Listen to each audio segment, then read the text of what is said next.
Well, hello everyone. We are back out here in Berea, and of course it is Steelers week. What a huge week, what a huge game coming up.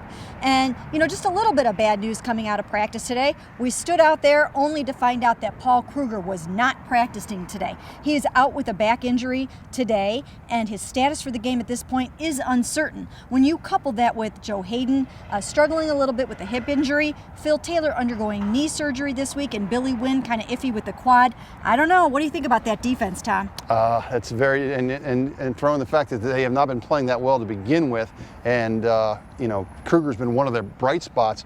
It's going to be a tough order with the way the Steelers are playing offensively.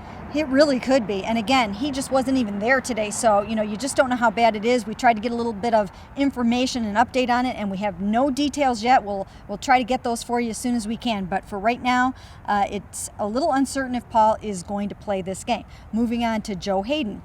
Joe, maybe he'll get out there tomorrow, maybe he won't. They are try to get him to Sunday mode. If he can't play, Justin Gilbert and Robert Nelson will split probably those reps on the outside, and K'Wan Williams will play in the slot again.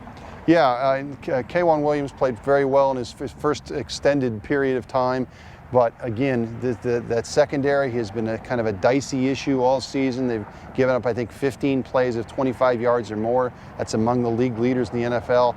And boy, the way Ben Roethlisberger can make you pay, and also the way the Steelers are able to run the ball, it's going to be a lot for the Browns to handle.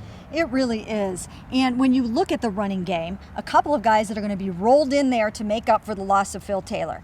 John Hughes and Ish Kitchen. They were both inactive last week, but every time you talk to someone about these guys, they always say, hey, you know what, they're so good, there's not that much drop-off when they get in the game.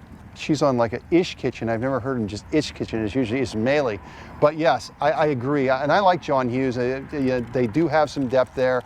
I think Hughes has played very well in the past. Kitchen's been good in spot duty. I think that they will be okay there. And now you had an opportunity to talk to Taylor Gabriel this week. Boy, he just is coming out of nowhere. He was a tryout player, caught that big 49-yard pass, and you've got a great story on him coming up. Yeah, we'll have a story on him, and just the way that he was brought up. Obviously, a small guy, grew up eating quarter pounders with cheese and muscle milk to get up from 150 to 170. But yeah, just a lot of determination and a father that really helped him along to get where he is. There's a lot of guys like that on this team, and they all have some really good stories. I mean, you're talking about the K'Wan Williams and the Robert Nelsons, the Taylor Gabriels, even the Andrew Hawkins. So, yep. Everywhere you look, there's a guy on this team that's getting an opportunity to overachieve. And they will really need to do that against the Pittsburgh Steelers coming into town. I mean, think about trying to cover Antonio Brown with a couple of undrafted rookies. Yeah, it's going to be, this is Petten was talking today about this is next man up time when you get into the season, but it's going to be a really tough assignment for some of these young guys to be going against a Pro Bowler. The other news, of course, this week, Travis Benjamin, kind of a little demotion on punt returns. Jordan Poyer will be doing that.